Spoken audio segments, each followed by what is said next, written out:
Hey, what is going on, guys? My name is Nick, or the Notorious Fantasy, and I am joined here today with HuseyinTheBrain, or FantasyCouch is his YouTube channel. Obviously, a lot of you guys know who he is. I see people commenting about him in the comments. People, and then when I go on his channel, I see people commenting that I see comment on my channel. So obviously, we have some type of overlap here. And this is the second episode. Obviously, the last episode was with Noah FB God. I've actually been watching Huseyin and his channel for a long time now. Honestly, I think since 2013 or 2014, I've been watching his content, and he honestly taught me a lot about fantasy football. So I really appreciate him coming on here today. Thank you again. And so my first question here is, when did you start to play fantasy football? I don't remember the exact year. Brett Favre was on the Packers. Okay. It was the one year where everyone was like, he's gonna fall out. Like he's not gonna. I don't want this old man. Mm-hmm. And so I don't know how long's that been exactly. Like, was that 16 years? No, something like that. It was like right before he went to the Jets. Oh, So okay. couple years before he went to the Jets, something like that. All right. It's like So yeah, that's when 2008-ish. Yeah, it was the year Sean Alexander was a bust. So Sean Alexander was in the Super Bowl against the Steelers. He was the number one overall, like, unanimous pick. And then he fell off. So it was that year, because Sean Alexander went number one overall my first year playing fantasy football. Okay. Whatever year that is. Yeah, it's probably sometime in the 2000s. Now, how did you come up with the name Fantasy Couch?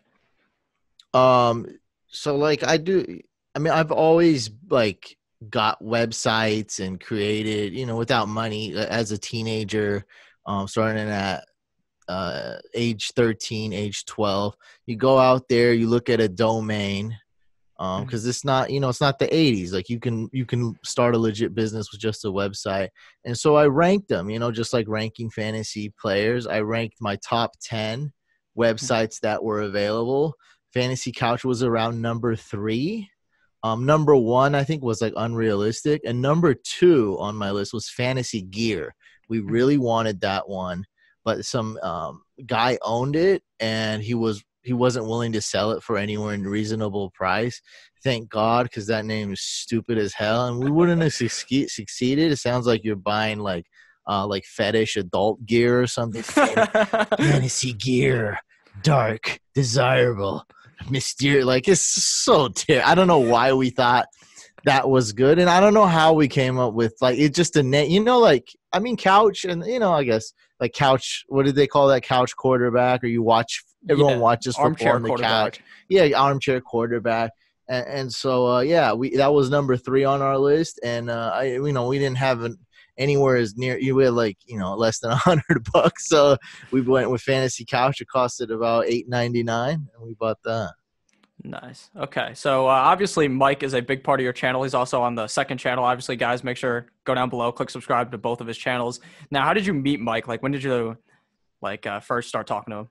Well, it was just like sum up everything just really quick, just to understand Mike. So me and him started it, just us two. We had other people in mind, and then we just kept growing a little bit. But it was just us two. And this whole, ranking the 10 websites and fantasy and calling like, Mike was by my side. It was me and him. We met in college. And then we worked at the school paper, and we started a show there, a fantasy show, because they let us do. There was, this was before video was a standard.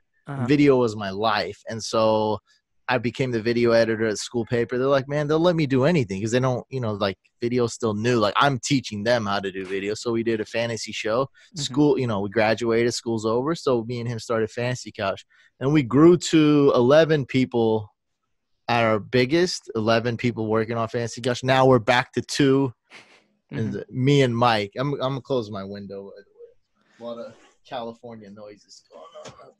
That's okay. All right. I'm good. Yeah. Okay. So I know, obviously, before you were doing YouTube, or while you were doing YouTube, I would say you're into doing music as well. Can I get like any type of information about what kind of music you made and stuff like that? Because I know your intro, or at least your old intro, that song, I believe you said you made it on one of those live streams. I made the new one too. I made most, like, a lot of the songs, like the intros, outros, I made those. A lot of the songs you hear, I made those. Yeah, so music is that's like when I was on my first thing. So like the first website I bought was like about music. Second website was about gaming, and it was like basic music was my whole life. I rapped, I did a lot of hip hop beats. And it's not what it seems to be. It's the worst industry. Like, and then once Napster came out, it killed it. Nobody like, it's so funny. People are still like naive to it. They think like there's like real money in there. There's like specific niches where you can make a little bit and it's cool, but that's like one in a million, and it's so tough and it's just so saturated. No one's buying songs. Everyone's on their phone nowadays. It's just a different game. And if you love it as a passion and you just really want to make the best music and go for it, that's cool. But it wasn't working. Everyone was trying to rap when Eminem came out, and then everyone's trying to make beats. That's what I was doing. Then I started doing music videos. Now everyone was doing music videos, and it was like, man, I got to move on, because it was just way too saturated. And I ended up working with, I had like goals set out, and everybody would laugh at me, make fun of me. I was always the errand boy, or like I just didn't get respect. And I wasn't someone who like demanded respect, but I mean, I just wanted to make quality stuff. Like that's all I cared about. So and then everyone thought I was a loser. And when I said my goals out loud, like it was embarrassing, but like no one thought I'd achieve it. So I wanted to work with a lot of artists, and I had like goals. Like I forgot which NFL player was it. LaDainian Thomas, Emmitt Smith. He wrote down like the two things he wanted to do when he's like, I'm gonna get rushing. What is it? The rushing title, and then something like whatever it was, MVP or Super Bowl.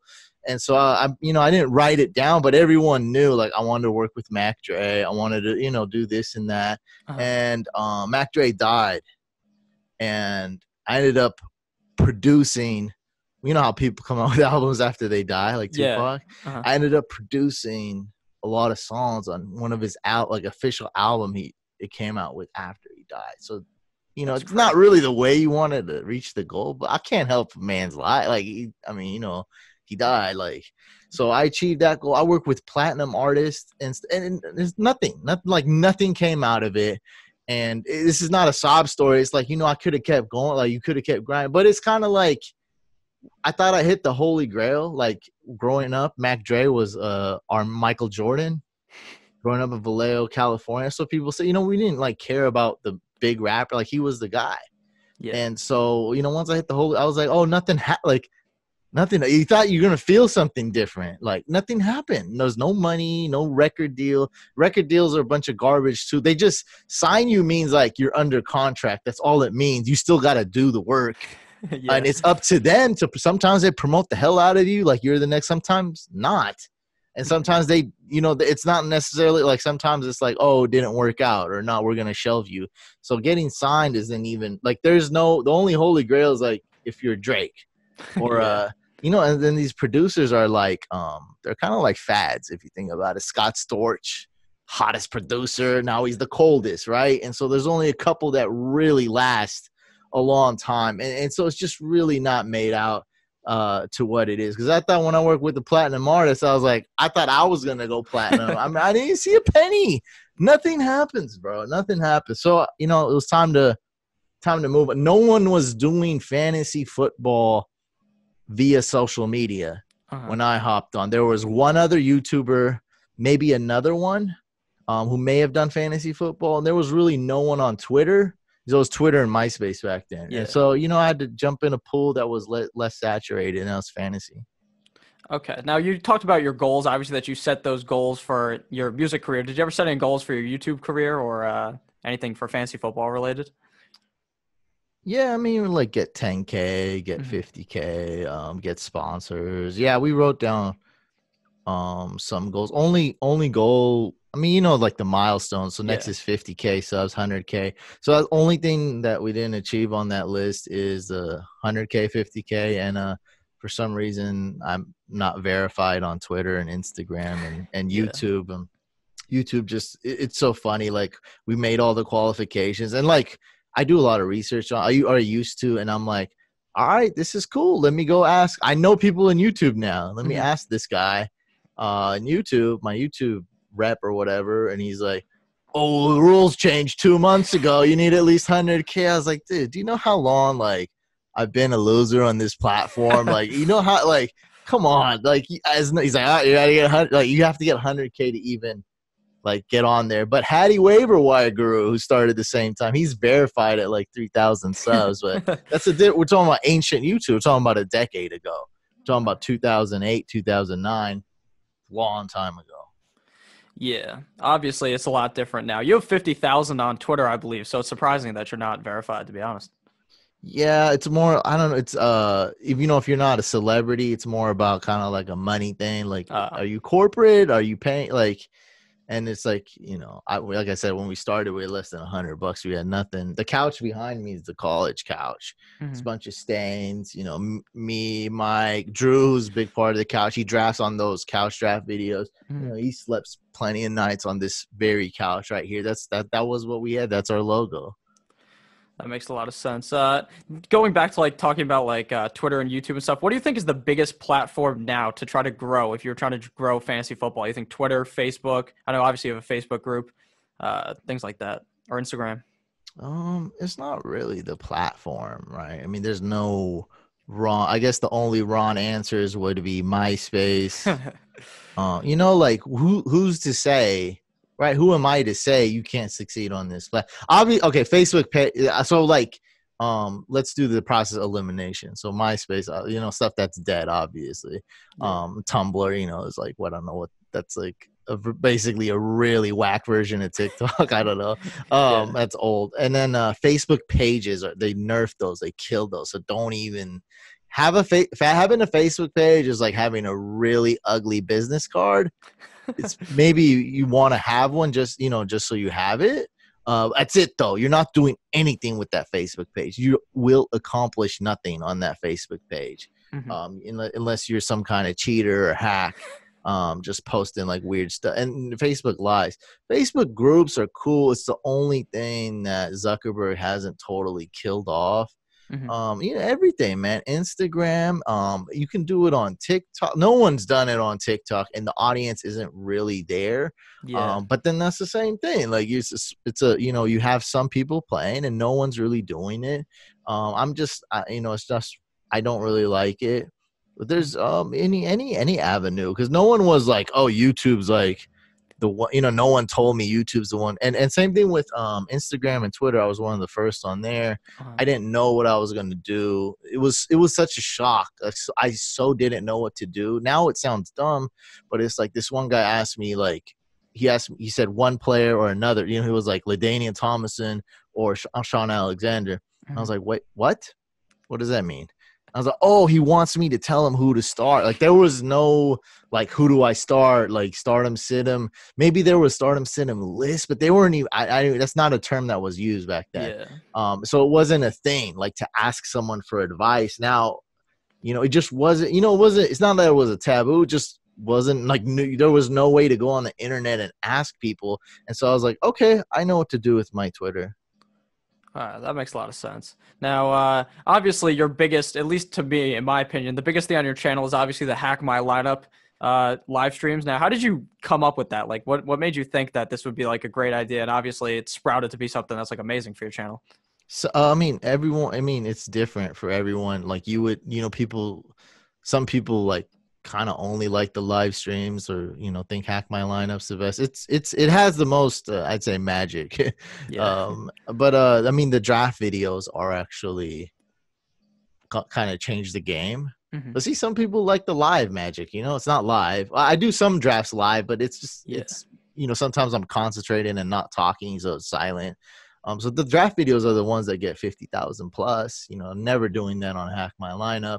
My how-to videos, they kill it because they get views. You know, the first how-to video I did is getting, as we speak, it's getting hundreds of views. You know, by the time we finish this, it's going to be at another couple hundred views.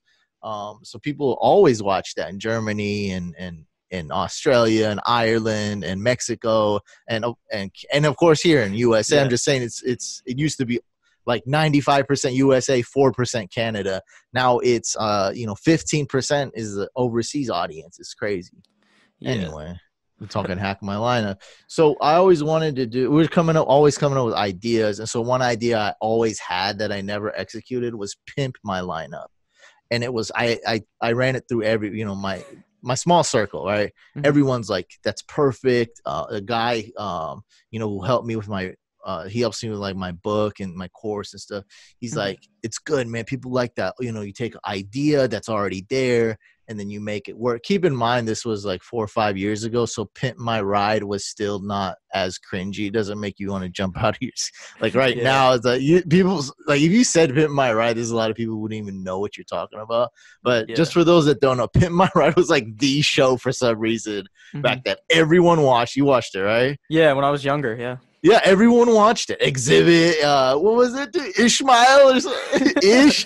He's like, yeah, man, we put a 27-inch hammer subwoofer in like a small car that can't even carry like Yeah. anything. And so it worked, but it just didn't make me get super excited. Never executed, always procrastinating, always delayed. And this would happen 2 years, 2+ years. Like I came up with the idea and didn't do it. Maybe 4 years, right? So 4 years I was going to do Pimp My Lineup, and you see it on NFL Network, like what, Fix My Flex, or like like they have that. Like that's I want to do exactly the same thing, but their show's so much better, so much more produced. And I was like, man, let me like completely do basically the same idea. It's like, let me do my own thing. Like I'm a little bit more nerdy, I'm more YouTube, this is me. Like it's just me. It's not I don't have that, the iPad or the iPad that's like 50 inches, or the touch screen, production TV. And I was like, let me hack people's lineup. But the thing we didn't know, I got a crazy story about this. Well, I think it's crazy, so I'll tell you. I hint to it on the show, but I never like said it. Like I'll say it right. It's crazy. So real exclusive here. Sorry. Yeah, pretty much exclusive. Yeah. So we did hack my line. I didn't know if one person's gonna send me their line. It's pretty crazy idea. Like send this stranger. I'm still a stranger. I have a following, but still a stranger. Their login.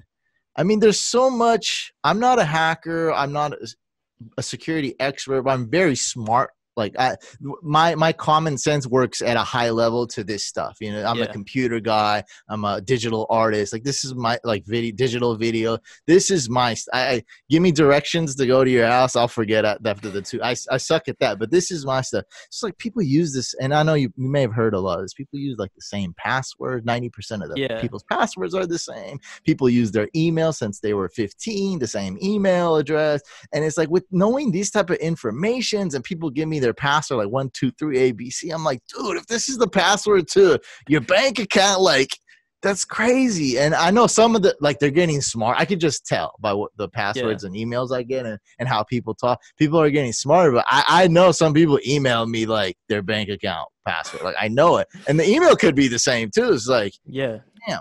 So anyway, I didn't know if it was gonna work. I think the first episode was cool. People are like, wow, this idea is crazy. I might do it. I might not. I might. All right, I'll say. One guy like freaked out. I remember it's like the 4th episode. I don't know if it was the first year. So it was an early episode. He freaked out. And he had like a change of heart. He's like, don't do it. Don't hack it. Don't do it. Don't open my email. Delete it. And I was like, dude, I was like, shut up. I don't care about you, dog. Like, he's thinking from his point of view. From my point of view, he's like, I don't need you, dog. Obviously, everyone, like, it's okay. Just stop. I got you. I won't. I mean, like, people are begging, usually people are begging for me to hack it. So this is a story. Wait, do people even know what So hack my lineup, basically, we didn't even say, Oh, my bad. Don't know. But no, it's all good. So hack my lineup is basically live stream. People email me their logins. I got that 2-factor on everything, by the way, a year ago. 2-factor authentication. Yeah, so it goes to your phone or something else.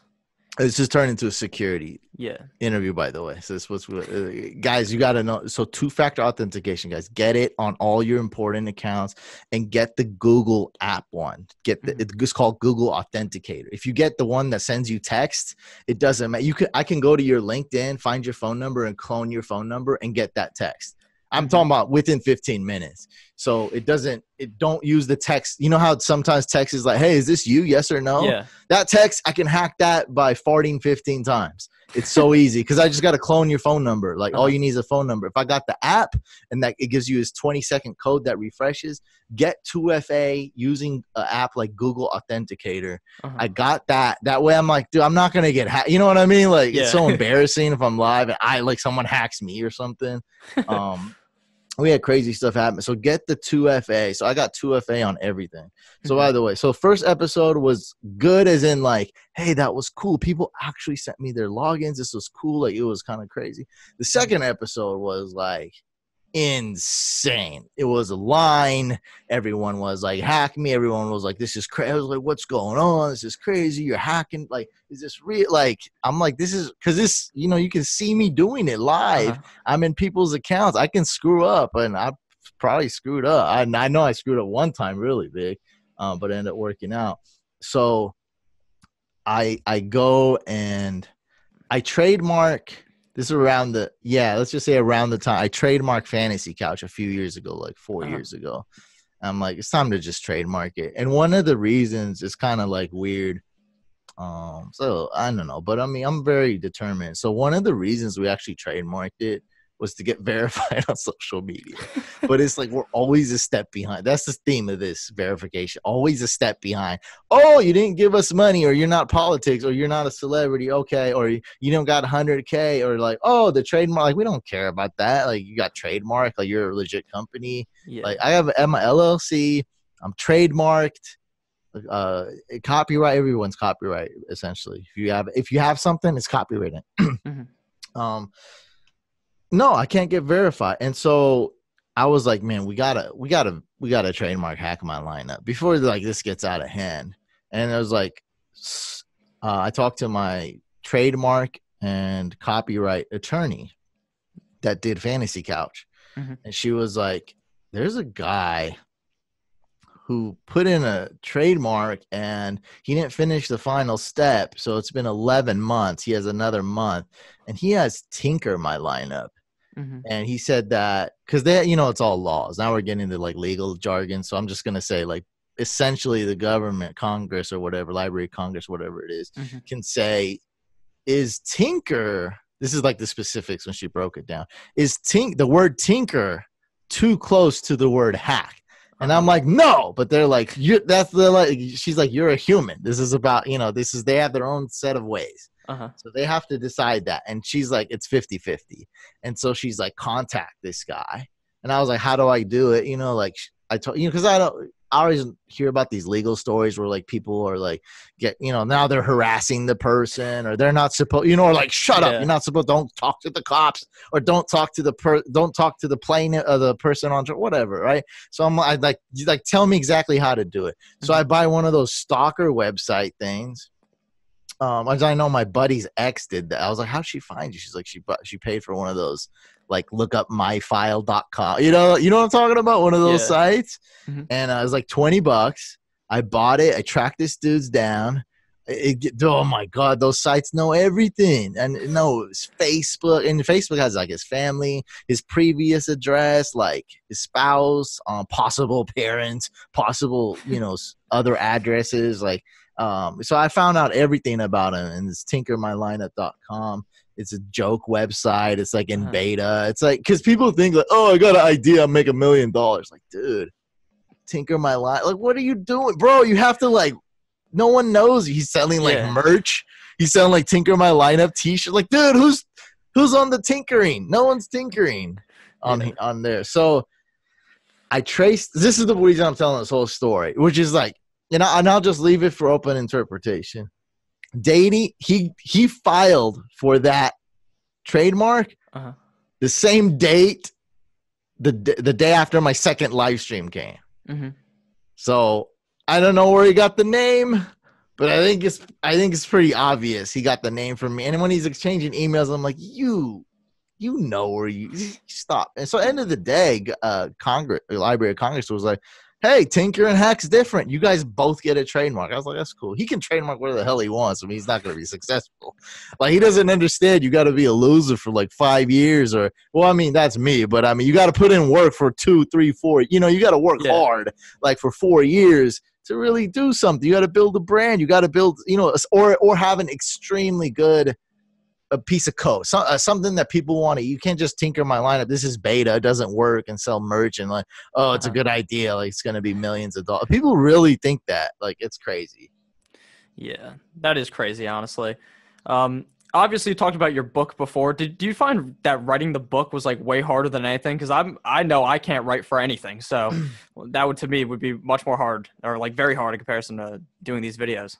Yeah, I got OCD, I got ADD, so I can't really read more than a few pages. Mhm. And writing, I don't like it, but when I used to write articles on Fantasy Couch, it's pretty easy. Like you write Yeah. article, blur, like short paragraphs or even long, like that's fine. But then when it's a book, my God, dude, like you proofread your article when you Uh-huh. write it, and so a chapter is like 3-4 articles, and it's like, oh, okay, I proofread it.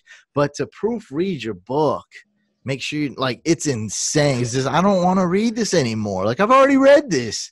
Like I know what's in here. Hmm.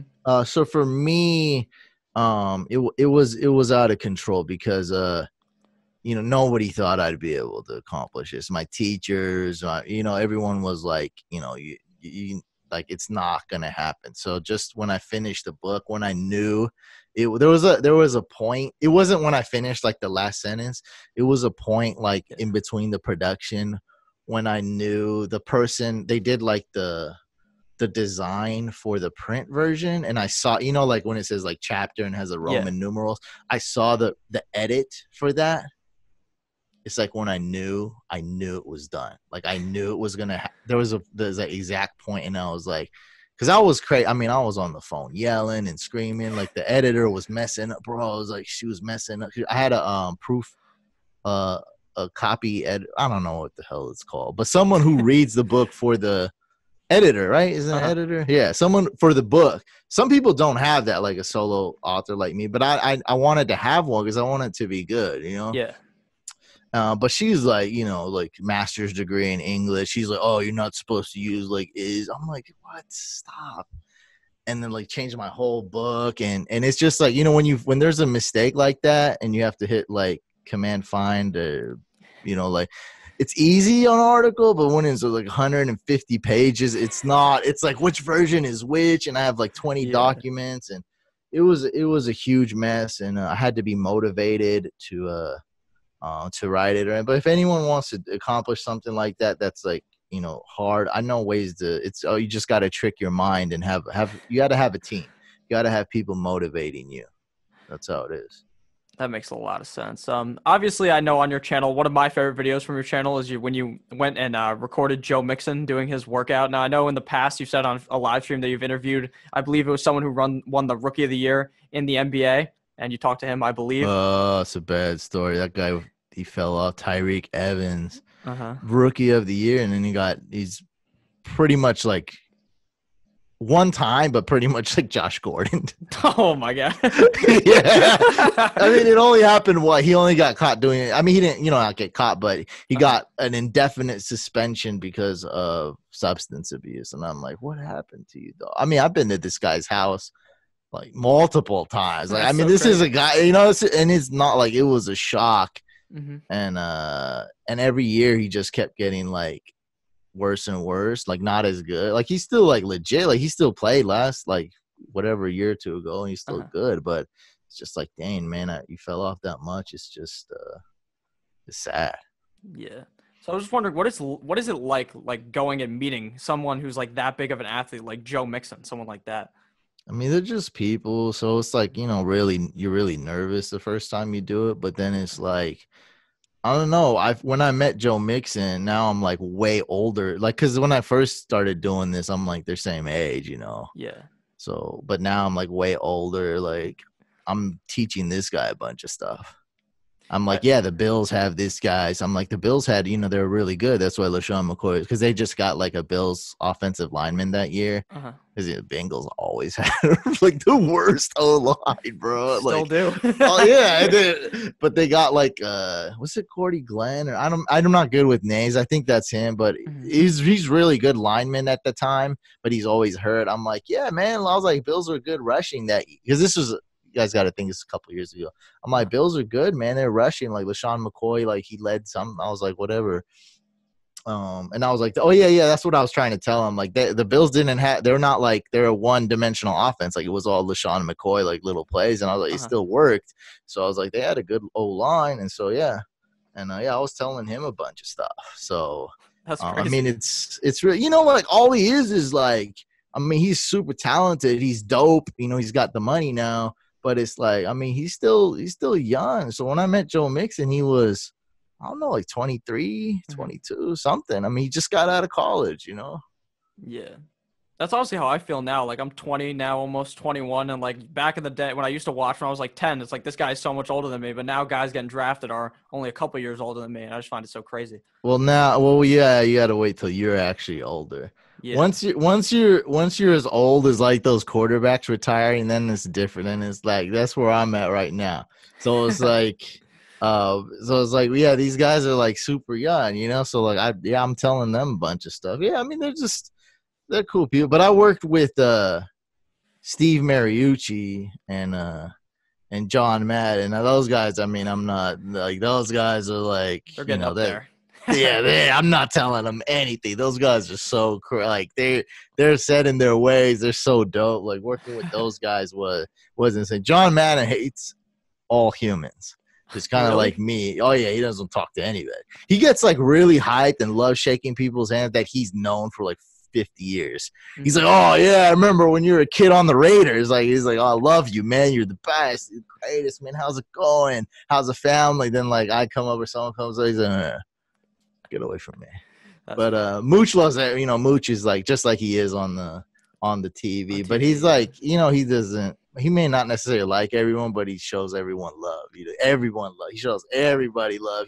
He's a great talker. He'll make you feel like he's your best friend for 5 minutes or 5 seconds, and that means a lot to people. It meant a lot, even though I know he's like, who the hell is this guy? Get him away from me.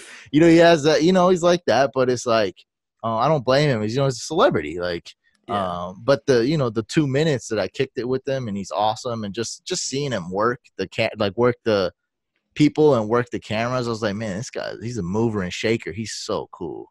Yeah, that's what's crazy is like now, obviously you're not like a quote unquote celebrity, but I assume if someone was to have talked to you in person, they would feel similar. Like they might be a bit starstruck or something like that. Some people say that. I mean, most people don't know who I am though. Yeah. So just a dude trying to like order a coffee or something. I mean, most people don't know me. So have you ever seen someone that like knew you? Like they ever go up talk to you?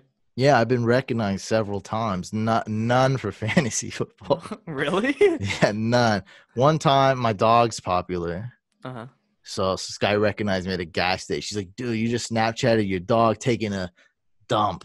And I was like, because he's taking a poop, and then I put a poop emoji where the poop is. Uh-huh. I just snapped it. And I was just like, I didn't know what to say. I was like, what is this guy following me? It's like, what the hell is this? Like, because it's not like, and back then, especially, my Snapchat is like, not that, maybe 150 people are my friends on Snapchat. At that time. Now it's, I don't know, a lot, because I promoted it. Now it's maybe in the, I don't know if it's 500 or 5,000, but it's up, like it's around there. It's up there. It's probably like at 1,000 plus. And then I got recognized for my music several times. They're like, oh, this guy's got dope raps. This guy's got dope beats. And never for my football. But yeah, I do stuff like this, or I've done coaching. I've done like plenty of like video chats and stuff. People are like kind of whatever starstruck, because I mean, they're like directly my fans. So I expect that. But no one's ever recognized me for what, like football, fantasy for FantasyCouch in public. That's honestly kind of surprising to me, because you do have a pretty big following, but I guess that would make sense if they're not in your area or something. No, it's not that. I don't know. It's yeah, I guess. I mean, it's media. It's like not huge, but it's good enough to where it can happen. I also don't really go out, so that's probably. I used to go out more. That's when I got recognized for that. So now I go out less. So yeah. I'm not everywhere. Like I don't watch football. I don't go to football games anymore either. Because when I did that, I felt like I was like 5 weeks behind on news and everything. Because you go to stadium, you don't get signal, and everyone's rowdy. And then when you go to stadium, you miss every game that day. You miss because you got to go early, and then you leave, and you're in traffic. So you miss all the early games, you miss all the late games. and you don't know what happened. And to watch that, I mean, you got to sit down and watch for like 7 hours. Yeah. And it's like, oh man, I got to find 7 hours, and I have to. So I don't have any time in the day. I'm so busy during football, and it's like, where am I gonna go and invent 7 hours? You can't get 7 hours. It's literally I sleep 7 hours. So it's like, where are you gonna get that? And you're not gonna just not sleep. Can't do this, especially after you watch the game. You're dead tired. Yeah. Yeah, honestly, I felt the same way last year. I live in New Jersey, so I went to a Giants game. I'm not a Giants fan, I'm a Dolphins fan, but that's a whole nother story. But yeah, I went to a game. It was like week 15 last year against Tennessee. It was pouring, and it was like just the worst experience ever because the fantasy playoffs, and you're just watching one game that means nothing to you if you don't have any of those players, and then you feel like you've missed every single game. It's like 1 o'clock, you've missed half the games, and your team's down, and you're like just so confused on how it happened. Yeah, you're literally behind in life, like by a day. Yeah, Or a week in football. Yeah, in fantasy. A week. Yeah. The only time I would ever really consider going to a game now is if it was like a Saturday game or something at this point. I've just completely cut it out. I'm not recommending. I'm not telling any. Don't do what I do. Don't do it.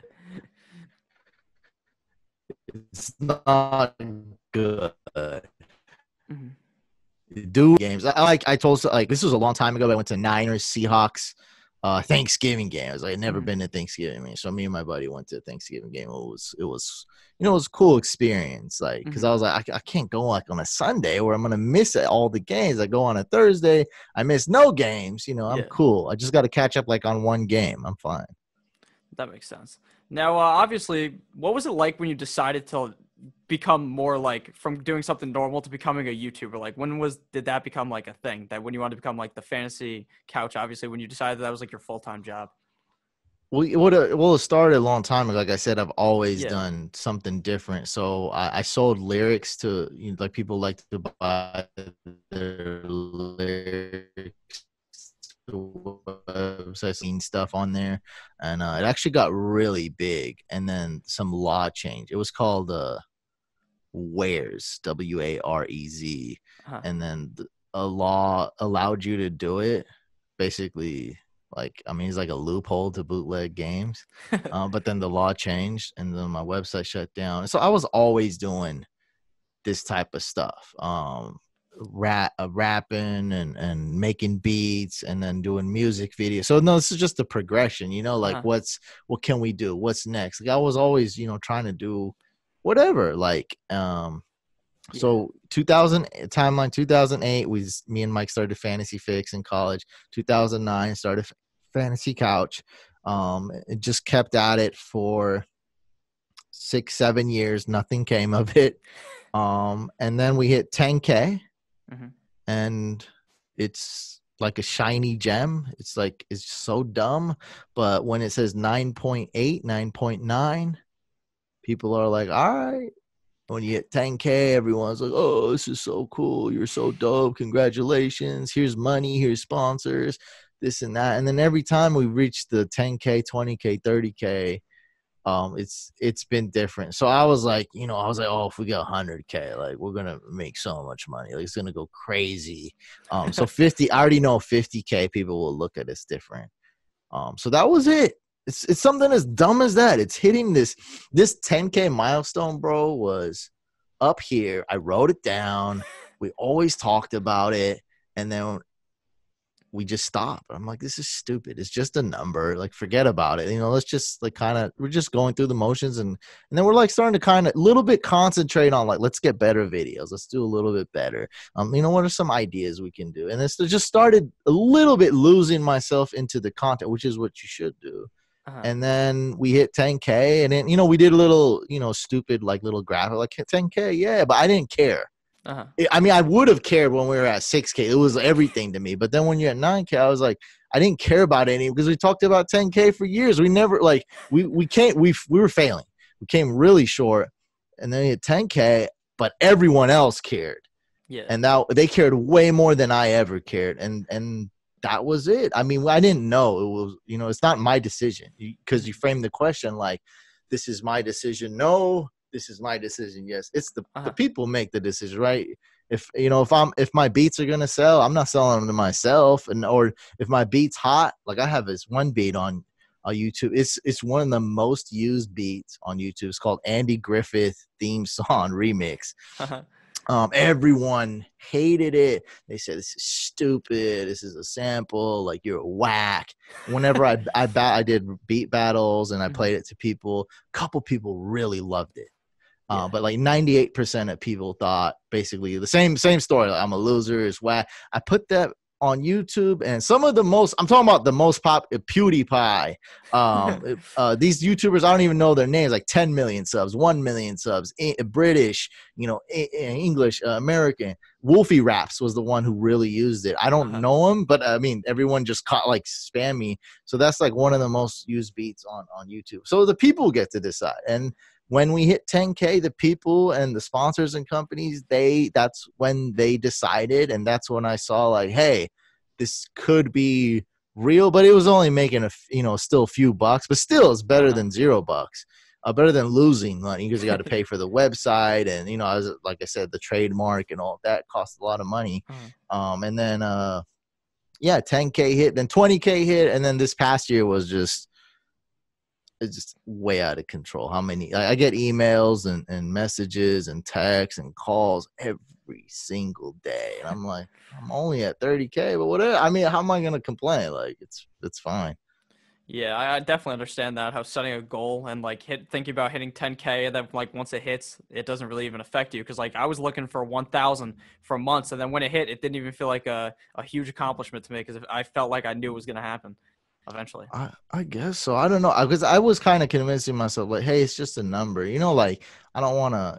1K is a bigger. I mean, all of them are big, because 10K unlocks a lot of stuff, and like 100, you can't do anything until you hit 100. Yeah. So you got to hit 100. 1K is big. 10K is really big. But then 100K is like the big one. The thing that sucks though is that in a niche, fantasy football is a really small niche. People don't realize that, everyone plays. That's what people say. It's not like music. That's not a niche. That's a big one, or a big niche. A comedy, not a or how-to videos or food. Like, these are big things. Everyone eats. Almost everyone likes, in this country, people love to laugh. I guess there's some countries that people have no sense of humor. Me, I got a lot of comedy on my stuff. Yeah. So, people love to laugh. People love to listen to music. And yeah, people love sports. That's true. But then we're talking about, okay, sports, right? That's big. Then we go American football. So now we cut that down to like 6% of the world. And then fantasy football, so that's even smaller. So now we're at 1% of the sports niche. Yeah. And then in fantasy football, it's those who seek advice or want to get content. Because actually, the majority, I'd say way above 50, more like 70 to 80, maybe even 90% of people just last minute, they cram and then they draft, and that's it. They don't watch they don't listen to a ton of fantasy football podcast. This is the other podcast, maybe those crime podcasts or something. They don't listen to a ton of podcasts. They don't watch a ton of fantasy football content. So I know 30K is kind of big in the YouTube space. It's not that big. Even 100K is not that big. 1 million is like the real goal, but it's impossible to get 1 million in the fan. I just want to make it clear, because it's such a niche. There's like 50 to 70 million people approximately. Let's just say 65 million people play fantasy football. And so it's like, you just really can't get that. You can't control. That's like saying 5 billion people listen to music and you're gonna have a billion subs. Like, no, you're not gonna have a billion, because you know what I mean. So it's like 100K is like the holy grail to us. If you hit 100K, it's doable, but you have to be amongst the best of the best. Only a small few amount of people can hit that 100K. I think I got a shot, but it's still like way out. Like, it's not a probable shot, but it's 50K is within reach. So if I get 50K, get 100K, but million at this time right now is impossible. Like, you can't do it if you only upload fantasy football content. Now, obviously, if you look back on your channel, you used to post fantasy basketball, I believe. Now, what made you stop really doing that? I did basketball, baseball. It was basically this is like a shorter answer. It's basically like, we started out with 2. We had 11. Oh, we're going to be Bleacher Report. And when I say Bleacher Report, we're talking about like before they got that funding, and before they're like they have it like this is before they Before had like an right app. now. Yeah. Yeah, they were just like really good. Those annoying slideshows, really good SEO, Yeah. on and put crappy articles out, but they were still big. They're just not now. They're like everywhere. Bleacher Report, stuff like that. Like, all right, we're getting there, but it wasn't me. I was editing articles like full Mhm. time. I was like, is that what I want to do? And so we just kept cutting the fat. It went down to 4, went down to 3, back to 2, and I love it, man. This is what it is. Like it was like we were trying to do something that we weren't. And when I say we, it's really me. Uh-huh. And it's okay. I didn't have that in me. There's nothing wrong with making a company and that makes millions and having stupid slideshow articles or whatever app you're going to come out with that you're going to make money and whatever, sell your data to China. Well, hey, do whatever the hell you want. Not me. This was my calling. This was what I wanted to do. And I just did, it's weird, but it took me nearly a decade to realize that. I went back to the roots to 2008 in college, what we did with the couch, and doing it now. And that's it. No, there's no more MMA articles. There's no more golf. There's no more baseball. There's no more basketball. Mhm. It's just straight fantasy football. The one thing we started with 2 people, and we're back to that. So that makes sense, right? You get Yeah, I get that. that. Staying true to yourself and your identity. That's really it. Yeah, that makes sense. Now that the season is over, do you feel a lot more like relaxed, or are you kind of relaxed during the season, or do you feel like there's a lot of pressure on you? Because I know I kind of feel like there's a lot of pressure on me when I get like 9 million comments every single day. During the season, Yeah, like like, during oh, the yeah, season. what do you Like mean? now the season's over, so do you feel more relaxed now? Now it's over. Uh, oh no, man. This past year was rough. I don't know. I used to do 1 video a week when we started, Hmm. and this year is 8 videos a week. And you're talking about whatever 9,000 comments. How much more multiplier you think I get? Yeah, 10 times more. Your channel's 10 10 times times bigger than more. mine. Yeah. There's a 10 times more. But then I got the Twitter, I got the Instagram, the text, Yeah. Facebook group is. You're in the Facebook group. Yeah. Yeah. So you see that's a much more potent, even though it's only 1,300 people. It's a much more. Then my Twitter is like, I mean, out of a Yeah. huge following, but only a little are like actually following me. Mhm. Like out of that. Facebook is like everyone knows that I have a beard. Everyone knows who I am. Everyone's like, I haven't even had time. This last year's just been out of control, bro. I mean, I've got like every single day someone's calling me with a partnership slash sponsorship slash like when I say survey, not like a stupid survey, but like, hey, like I want to know your take. I have an idea. I'm like, yeah, do you know I hear ideas all the time. They're like, wait, you haven't heard? I'm like, yes, I've heard ideas. Like everyone has an idea. Like they've come up to me. Like yeah, so I honestly I don't even know, bro. It's been crazy. Way crazier than I thought it would be. Uh-huh. That's all I know. I definitely feel that. You said you post like 8 videos. I post like 12 a week. Yours are much longer, obviously, than mine. Yeah, a little different. I don't know how 12 videos a week. Yeah, it's start or sit at every position, rankings at every position, That's and then a insane. DFS video from a company that sponsors me. So So wait, do you have to edit? You don't edit them, right? nah, there's minor edits, but it's not like yours. Yours is like a big production. Yours like looks real good. Yeah, I mean we're getting more towards not. Oh yeah, that 12 is insane. How do you do 12, bro? I don't know, and I go to college too, so That's out of control. But yeah, for me, it's a little bit different how I do my videos, but still eight was 8 is a lot. Yeah. that was a lot, and I had to do a bunch of other stuff. So that was yeah, it was. I don't know. I got to figure out a way. I'm going to figure out a way to make it like a little bit less stressful next year. Yeah, that makes a lot of sense. Now we're gonna get to the portion of the interview where we do a quick fire section. Obviously, we've been talking for a long time. I'm pretty sure it's probably near an hour. So I obviously don't want you to have to sit here for another hour and a half. But so the first question here of the quick fire question section is: what is your worst pick ever in fantasy football?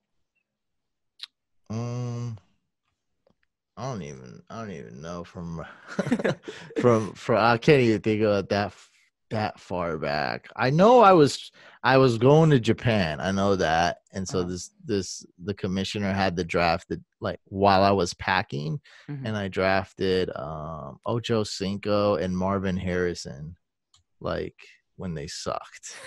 I just remember that was a bad year, but I do have an excuse. Probably not a valid one, but that's pretty bad. Those two were pretty. That was just no. Those were like when the year they were like falling off.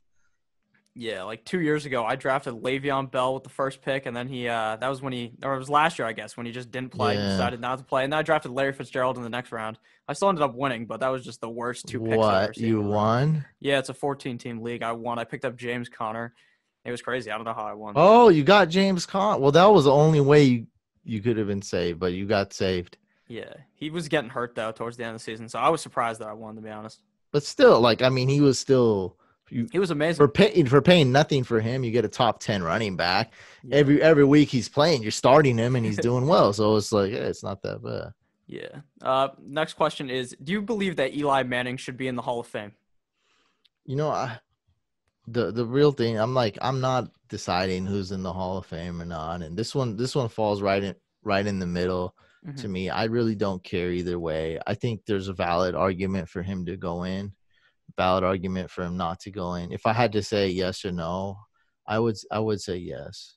But ultimately, like I'm not gonna. You know how everyone likes to yell on Twitter. Yeah, I won't yell about it. I don't care. It's fine. I mean, I'm interested to see if he gets in or not, but I'm not gonna comment on. I'll be like, congratulations, or wait, who's that guy again? Whatever. Yeah, exactly. I live in New Jersey, so obviously a lot of people here, they love Eli. They'll tell him one of the best quarterbacks of all time. You know. I don't know. Those people are kind of crazy, but yeah, not the best of all time. But he did something pretty profound in NFL history, though. Yeah, twice. Yeah, definitely being the Patriots. Yeah. In your opinion, who is your favorite player of all time at any position? This is a tough question. There's so many. Yeah, I mean, there's all these legends. But I mean, my favorite player is Steve Young, though. So I'm just gonna go with my favorite because I don't know. I don't even know. I was just thinking fantasy for some reason. Is that even a fantasy question? No, it's like a normal question. Oh, then the answer is always Steve Young, and then number 2 comes Jerry Rice, and then number 3 Joe Montana. That makes sense. Given you got him right there. Fan. Yeah, but Steve Young was like super exciting, and nowadays you have a bunch of that. You know, you have Vic. Then you got Lamar Jackson now. But back, there was a time when Lamar Jackson wasn't playing that year, so it was just Steve Young. No one, cameraman didn't even know how to focus on that guy. He was just crazy guy. He was insane. I love watching Steve Young. My last question here is: do you feel that Dynasty will ever become more of like a mainstream thing, or do you think it's always going to be like a secondary thing for a lot of people? It is secondary because we're talking about niche within a niche within, and then this is another niche, and it'll always be that way. Is people don't want to play necessarily for 10 years. With that being said, it is growing though, so it is way more mainstream. You're gonna see more content. I just put up a video that's like doing well, but not like fire, which is fine. But the video is absolute freaking fire. You guys have to watch it. I think it's called like Fantasy Football Dynasty Strategy or something like that. I just uploaded it right before this season, so I uploaded it a few months ago. If you're thinking of playing Dynasty, you want to know what it is, or you've been playing for 3 years, even more, definitely watch this. Because I talked to a lot of these guys who played 10 years and I've done my research, and I just give in the video, I just give you the strategies that people don't like, that take years to figure out, and just it's a cheat code. Yeah. So watch that video because people were mad at me, like, dude, you're giving away this stuff for free. I was like, that's my business model. Yeah, exactly. My whole life, and I can afford to do that now. But that's how I've always been. I've always given it for free. Yeah. My best info, as long as it doesn't take, a lot of time. I'm not curating like this thing and then, giving it all away. Well, actually I am. I'm doing everything for free. My cheat sheet, everything's free. Yeah. And this one, but they got kind of mad, like, dude, you're giving all these top secrets, top strategies for free. I'm like, hey man, that's the age we live in. Like everything's free. YouTube, you can learn how to do anything. It's all free.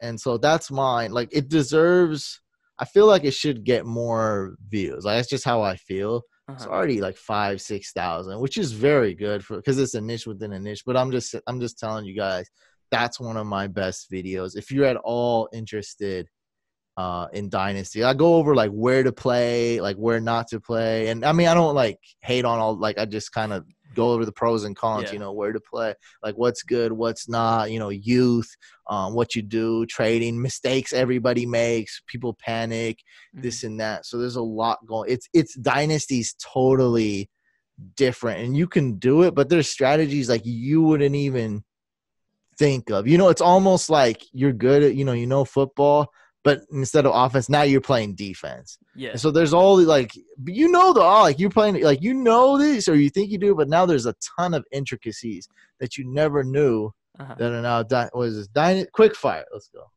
Quick answer. But yeah, you guys gotta, if you're interested, you gotta watch that video. Yeah, no, I watched that video a few days ago, actually, because I just joined a Dynasty League, and I watched it a couple of months ago, but I wanted to get a refresher on it, and I watched it a few days ago. That is a great video. Honestly, I did learn a lot from that. Not lying, right? That's the truth. No, you're not lying. It's great, yeah. And it's just straight, it's just packed, right? It's not boring, and I don't try to do too much either. I'm not like, you know, like, it's like, you know, it's not boring or anything, but it's like straight to the point. I think it's like 11 minutes. I don't know, but it's just goes right into it. Like, do this, don't do that, watch out for this, have fun, you know, go win, go do it. All right, and I'm going to actually ask just one last question here, and that is, do you believe that Superflex is also going to become more popular? Now, I've never played in Superflex until this year. Obviously, the Dynasty League that I joined is Superflex, but do you think that will get more popular since the quarterback is so important in the game, but a lot of people have just nerfed him completely because it's 4 point per passing touchdown in most leagues? Do you think that the super flex is going to get bigger, or do you think it'll just stay where it is? I don't know. See, this is what I do know. So people sometimes, I know people laugh at like 4-team leagues and 8-team leagues, but I went to Japan and I talked to a lot of military there. Some people that are out to sea or military, they only know 3 people that play. And so I got a lot of, you know, sometimes you have to play in that 8-man league or a 4-team league. And so if you're playing, that's the best way. If you're playing in an 8-team league, you have to make it dual quarterback or super flex.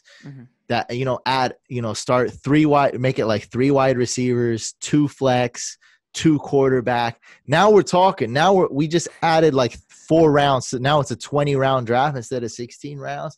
So now you're more in like a 10-team league or 11, you know, around their 10 to 12 team. That's how deep it is in an 8-team league. It's good. See, once you're in a 14 team, you can do super flex, sure, which for those that don't know, which means you can put any offensive player in that spot, and you want to put a quarterback, which you don't need to. So it's really what type of league it is, where it is. So I don't know if it's going to get more popular. I don't really think that there's a big, you know what I mean? Like the reason you're thinking it'll get popular, I don't think that's necessarily there. But it's all what you guys want to do. I don't think it's a big deal. If you're in a deep league, you can do less dual quarterback leagues, less super flex. If you're in a shallow league, you got to do super flex or dual quarterback. That's the only way to make the league half decent. You got to do it. So that's my take on Superflex. I don't know if it's going to get more popular or not. Yeah, I definitely agree. Like if you see some people's teams like an 8-team league, it's like it doesn't even look fun because it's like everyone's going to be scoring so many points. And then if you don't add the second quarterback or add playing with 3 or 4 flexes, then it's like, this is just completely boring. It doesn't take very much skill at all. Yeah, it's horrible. When you do that, it just makes it's still bad. I'm not gonna sugarcoat it, but it's a little better. It's at least deeper. Like, yeah. Because I've heard you talk on like your the live stream. You call it like a 4-man toddler league people are in and all that stuff. I found that. Yeah, funny. if you're having me hack a 4-team league, stop. Exactly. Just donate your money to me. And that's it. Don't have me open up a 4-team league. Honestly, they're sending you $20. The league is probably buy-in is probably $5 if it's a fucking 16. Oh my god, I can win $15.75 if I come in first place. That's crazy. All right. Obviously, that'll conclude the interview. Thank you a lot, Huseyin, for coming out here. It really does mean a lot to me. Could say anything you want about your channel or anything. I'll make sure to link it down in the description. So this is who's watching this? Mostly YouTube? Yeah, YouTube. Yeah, Fantasy Couch on YouTube and also Fantasy Couch podcast on YouTube. I'm everywhere. Instagram, Fantasy Couch, Twitter. My Snapchat is different, HuseyinTheBrain, but it's all if you go to those two YouTube channels, you'll find my Snapchat on there. So yeah, Fantasy Couch podcast. Check me out. I appreciate being on. All right, thank you very much again. I hope everyone who's watching this has a great rest of their day. This is coming out on Friday, just so you know. Obviously, I doubt that matters. There's nothing that's going to date this video, but thank you all for watching. I love you all. Have a great rest of your day. Goodbye.